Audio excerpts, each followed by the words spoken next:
Проблемот во комуникацијата при представувањето на заложбите, идеите и проектите станува се поочигледен. На недостигот на фокус, отсуството на концентрација сега му се надоврзува и проблемот со ориентација во просторот, односно незнаењето што да се прави со рацете кога се нема функција. На најтранспарентен начин, подбудно толку на вас медиумите, а со тоа и на јавноста, можеме да преговараме, да разговараме, за да ги дефинираме. Извинувам.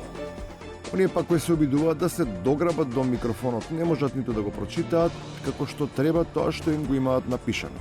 Може би па со измислувањето кованици ја доведуваат во заблуда јавноста, која не може да разбере дали името Северна ќе го ревидираат или ќе го евидентираат. Да, ВМРО ДПМН ќе се обиде да го ревидентира Преспанскиот договор. Оттаму е разбирлив и скептицизмот кај останатиот дел од раководството кој изнесува многу песимистички прогнози за тоа кога ќе се вратат на толку посакуваната позиција. Според пресметките, тоа значи дека на СДСМ му оставаат простор за живот, уште најмалку 2 мандата. За 7 години од сега најверојатно ќе бидете од другата страна на столчето и ќе критикувате, што пак ќе За 7,5 години сега да бидеме опозиција. Кога ќе поглед. По тој временски простор, веројатно ќе се отвори место и за оние кои на секаков начин се обидуваат да фатат приклучок. Тие се подготвени на се, само никогаш да не им се споменува минатото, кое го доведува под знак прашалник нивниот личен и политички интегритет и однос кон гласачите што ги бирале. Проблемот е што го на првиот суден не напуштивте партијата и да го ослободите тоа место, чекавте да се распусти парламент. Да дојде уште една тутурутка што ќе гласа цело време. Сакам да кажам. Сакам да чујат граѓаните нешто паметно од мене.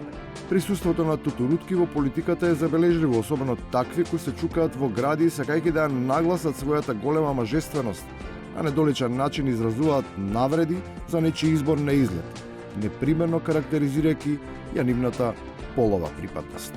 Рекетот не е почнат од Бојан Јовановски или како и да се вика. Боки Тредич. Девојчето, така е. И на крајот, вакво однесување е можно, се додека идната интелектуална елита се третира на начинот на кој се сервира тој тип храна. Илустративно го земавме примерот со 4000 кг банани, односно кога оваа количина ќе поделиме со бројот на студенти врз основа на колку време се таму, ќе добиеме дека им се довари околу 1,5 кг банани годишно, односно една банана месечно. Кога наместо револуција се е препуштено на еволуција, тогаш се паѓа и од една излупена кора од банана, но никој не сака да биде третиран како примат.